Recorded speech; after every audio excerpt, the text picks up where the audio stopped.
ចាសួស្តីអ្នកទាំងអស់គ្នាជួបជាមួយនឹងខ្ញុំផានីក្នុងកម្មវិធីរៀនជាមួយគ្នាឈប់ Hangugo 1.6 ចាដើម្បីកុំឲ្យខាត់ពេលយូរយើងចាប់ផ្ដើមទាំងអស់គ្នាណាលឺខ្វល់អញ្ញោសេអូចាតសន្ទនានេះគឺពេលដែលយើងជួបនរណាម្នាក់ហើយយើងចង់បង្ហាញ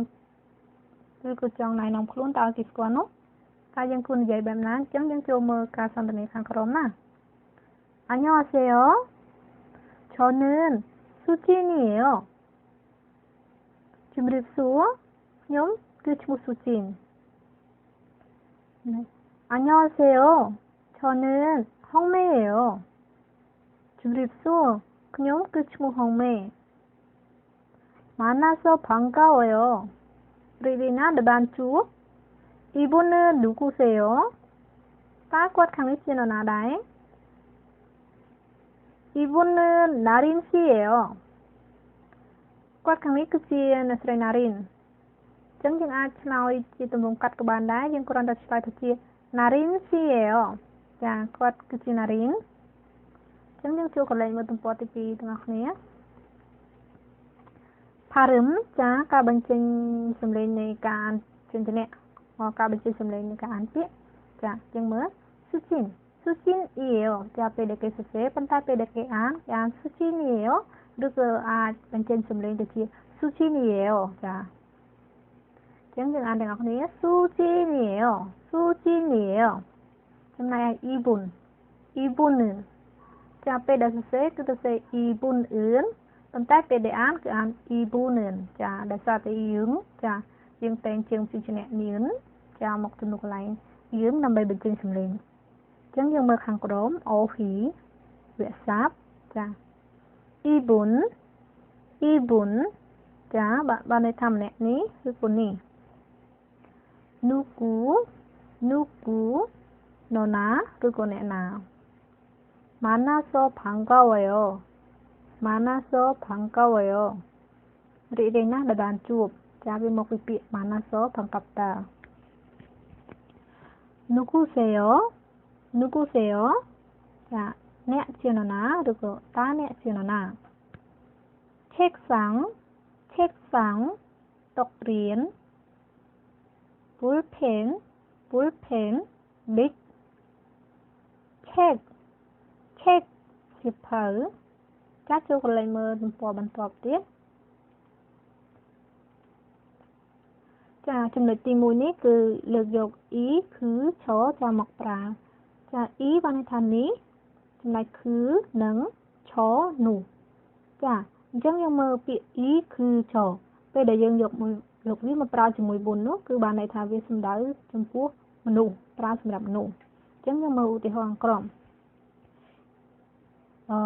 Ibun គឺ bun ឈរ bun ចាសំដៅការណែនាំនរណាម្នាក់គឺសំដៅទៅលើមនុស្សអញ្ចឹងយើងមើលខា 이분은 누구세요? ចាតើគាត់ខាងនេះជានរណាដែរអញ្ចឹងយើងអាចឆ្លើយថា 이분은 수진이에요 ឬក៏យើងអាចឆ្លើយជាទម្រង់កាត់ថា 수진이에요 ចាបានន័យថាគាត់ខាងនេះគឺជា 수진 ឬក៏អាចឆ្លើយថា 수진 គឺជា 수진 ចាចំណែកទី2 그분은 누구세요? បានន័យថាតើគាត់ខាងនឹងគឺជានរណាដែរចា그분은 나린이에요 ចាគាត់នឹងគឺជាណារីនចំណែក저분은 누구세요? តើគាត់ខាងនោះជានរណាដែរ 저분은 수현이에요 ចាអញ្ចឹងយើងមើលពាក្យបើសិនជាគេសួរយើង Ibun គឺយើងត្រូវឆ្លើយទៅវិញដោយទម្រង់ Ibun ចំណែកបើគេសួរ Kebun យើងអាចឆ្លើយវិញKebun ចំណែកបើគេសួរថា Chobun យើងអាចឆ្លើយជា Chobun ចាប៉ុន្តែយើងមិនបាច់ចាំដាក់Ibun Kebun Chobun ក៏បានដែរយើងអាចឆ្លើយកាត់ទៅជាចាដូចជា Suchinio Narinio Suihanio ចាអញ្ចឹងយើងមើលទំព័របន្តទៀតចាទម្រង់ទី2នេះគឺគេយក e គឺឈរចាមកប្រើដែរប៉ុន្តែគេប្រើជាមួយនឹង code សឿនចា code សឿន ចាដែលគេប្រើពាក្យកាត់ខសឿនទៅជាខនចានៅវគ្គក្រោយចាខសឿននេះគឺយើងអាចប្រើវាសម្រាប់សំដៅទៅលើវត្ថុឬសត្វអញ្ចឹងយើងមើល e code នេះរបស់នេះឬវត្ថុនេះគឺ code ហ្នឹងរបស់ហ្នឹងឬក៏វត្ថុហ្នឹងឆ code របស់នោះឬក៏វត្ថុនោះអញ្ចឹងយើងមើលឧទាហរណ៍ក្រុម 이것은 뭐예요? 이것은 뭐예요? អានេះថាតើរបស់នេះគឺជាអ្វីយើងអាចឆ្លើយថា 이것은 책이에요. 이것은 책이에요. ចារបស់នេះគឺជាវាគឺជាសៀវភៅយើងអាចឆ្លើយថារបស់នេះគឺជាសៀវភៅយើងឆ្លើយថានេះគឺជាសៀវភៅអញ្ចឹងយើងមើលខាងក្រោមទៀត 그것은 뭐예요? 자, 만약에របស់នឹងគឺជាអ្វី 그것은 책상이에요. 뭐는 그 지떡. 저것은 뭐예요? 저것은 뭐예요? 다របស់នោះគឺជាអ្វីយើងអាចឆ្លើយថា 저것은 볼펜이에요. 볼펜이에요. 자, របស់នោះគឺជាប៊ិចអញ្ចឹងដែលយើងអាចឆ្លើយជាទម្រង់កាត់ថា책이에요. 자,ជាសៀវភៅ 책상이에요. ជាតករៀន 볼펜이에요. 자, ជាប៊ិច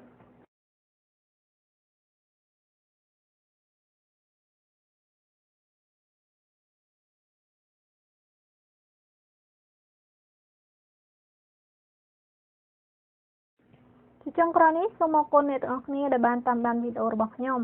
ហើយប្រសិនបើមានចម្ងល់អ្វីឆ្ងល់ឬក៏ចង់សំណូមពរបន្ថែមអ្វីមកលើវីដេអូរបស់នាងខ្ញុំនោះ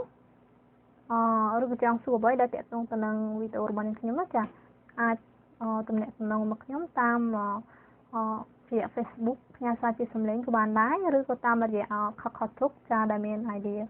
សុផានី95ចាហើយបើសិនបើអ្នកពេញចិត្តនៅលើវីដេអូរបស់នាងខ្ញុំហើយក៏ចង់មើលបន្តទៀតនោះចាសូមចូលទៅកន្លែង YouTube ហើយចុច Kuduk ចាលោកអ្នកនឹងទទួលបានមើលជាបន្តទៀតហើយជាចុងក្រោយនេះដែរចាប្រសិនបើបងប្អូនណាដែលរស់នៅតំបន់យ៉ាងជូចាជាតំបន់ដែលខ្ញុំរស់នៅនេះប្រសិនបើគាត់ចង់ទៅរៀនប៉ុន្តែគាត់មិនដឹងពីទៅរៀននៅសាលាណាហើយគាត់មិនមានសាលារៀនឬក៏សាលាមិនត្រូវនឹងពេលវេលារបស់គាត់ណាចាគាត់អាចតាក់ទងមកនាងខ្ញុំចានាងខ្ញុំអាចជួយបានខ្ញុំនឹងជួយចាហើយសូមអរគុណសូមជម្រាបលា